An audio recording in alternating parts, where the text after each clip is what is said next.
Hello, YouTube. It's me, John Avenger, once again, and welcome to another sequel prequel month. And this time we're talking about the first sequel in the new X-Men series because I've already reviewed X-Men 2, X-Men 3. So now I'm getting to the other films that were made after Origins Wolverine. And this is the first sequel. In 2014, there was a little film called X-Men Days of Future Past. And I'm reviewing the theatrical cut. My friends want me to review the road cut. I have not seen the road cut. I don't care right now to see it. I'm gonna wait, and but this is gonna be of the theatrical cut. I've seen the theatrical cut. I rented it a couple years ago at the library, so I saw the film, and it's a decent film. I don't think it's the greatest X-Men movie of all time. Like people were hailing it as the greatest thing since the second movie. Hey, it's better than Last Stand, and it's better than Origin Wolverine, and it's definitely a step up from the movie we got this year, Apocalypse, which there was no excuse for that. That should have been a lot better. I haven't seen it because I've heard terrible things. I've heard very mixed reactions. And let's face it, after Civil War, I was already spoiled. There was no way that movie was going to be better. But this is about Days of Future Past. When the trailers came out for this movie, I was not hyped for it at all. I had just seen Winter Soldier, which was a fantastic sequel. It surpassed the first one in every way, pretty much. And then you had Amazing Spider-Man 2, which was god awful. And then this came out, and I was like, yeah, I hope this is good because I don't want another boring X-Men movie. I've suffered through two of them in the theater in 2006 and 2009. I don't want this to be bad. And it wasn't. And I saw it on on my DVD player back in 2014, and I was like, this is good. This is actually not so bad. I am pretty impressed. It's got really good visual effects. It's got a decent cast. They brought back a lot of people from the first three films. They brought back Hugh Jackman. He has a huge part in the film. It doesn't feel forced like in Apocalypse, where he's just shoehorned in at the last minute. The film has some really good action sequences when they're there. The scene with Quicksilver is one of the coolest things I've ever seen in a non MCU film. It's just fantastic. I like Evan Peters as Quicksilver. He's pretty cool. He has the glasses, and when he's running in slow mo, real fast, and then everything's going slow, that is so cool. That is just like in the Matrix. It reminded me of that scene in the Matrix. When they're doing the slow mo bullet time. That's awesome. I thought the rest of the cast, Jennifer Lawrence, I like her in the film. I know a lot of people hated her in Apocalypse, but at least in Days of Future Past, she serves a purpose. I've always loved her as an actress. The fact that somebody said on YouTube that she's boring, you don't know what you're talking about. If you've seen her in Winter's Bone or The Hunger Games or Silver Linings Playbook, that woman acts her ass off no matter what she's in. I don't care if it's a freaking puppet show, she can pull it off. She has the freaking talent to back it up. She's awesome. I like some of the rest of the cast. James McAvoy, he's there. I kind of don't care for him as Xavier. I prefer Patrick Stewart because he's a much more classier actor. Here, Xavier's is a douchebag and he has long hair and he's like, "Go fuck yourself," and I'm like, Xavier would never say that, especially to the X-Men. That he brought them together in that school for a reason. Um, Fassbender's a good Magneto, but he's not as good as Ian McKellen because McKellen's done it all, man. He's done Lord of the Rings and the X-Men movies, and he's done tons of dramas, and he's an Academy. I think he won an Oscar.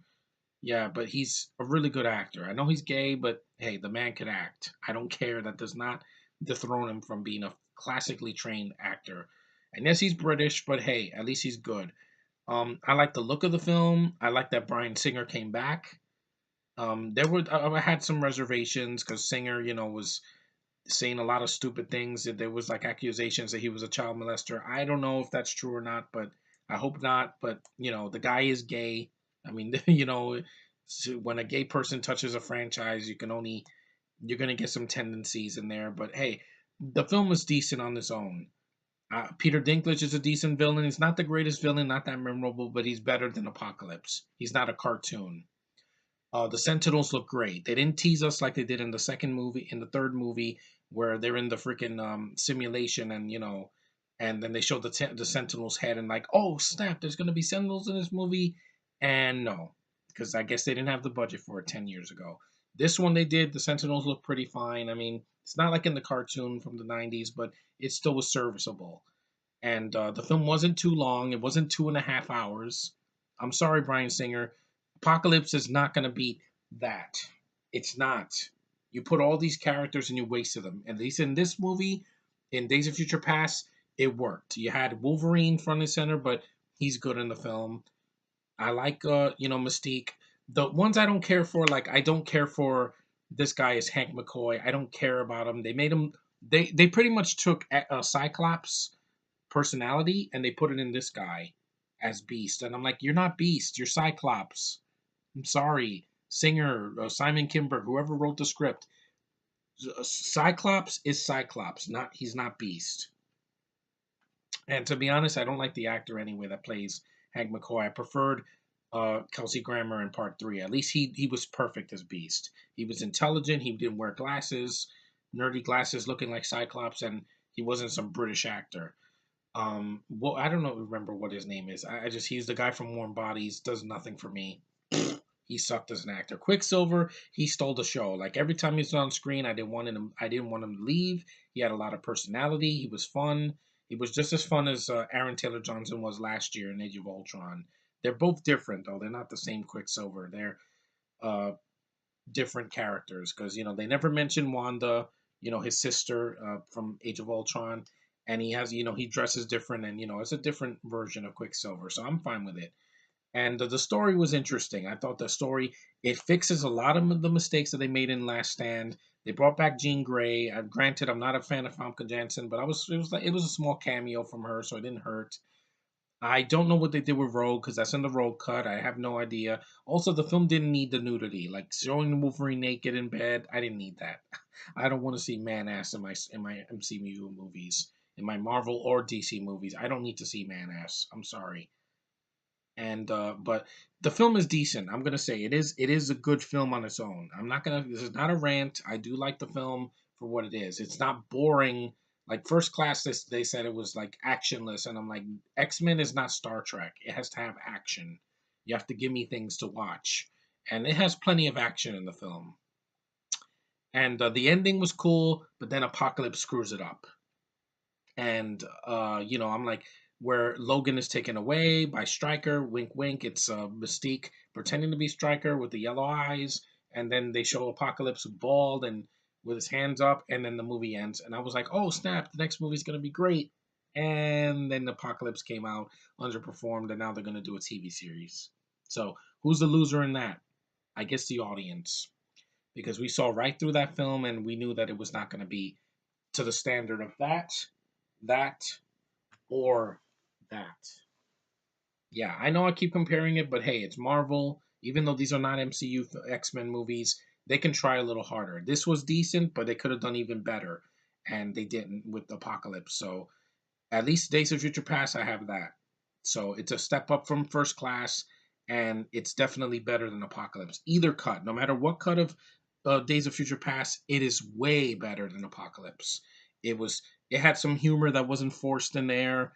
It's really good looking. I like the special effects. I like the characters for the most part, except for McAvoy and as Xavier, as the young Xavier, and also Ellen Page. I don't care about her. I told you ever since she came out, I don't care about her. I hated her in Super.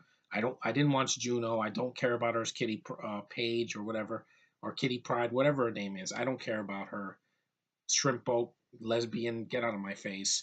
Halle Berry was good to see her play Storm again. She does a lot more than the girl did in Apocalypse. I know from the trailers, like they underuse her, they underuse Cyclops, they underuse Jean Grey, and they underuse Psylocke, who I think, yeah, Olivia Munn.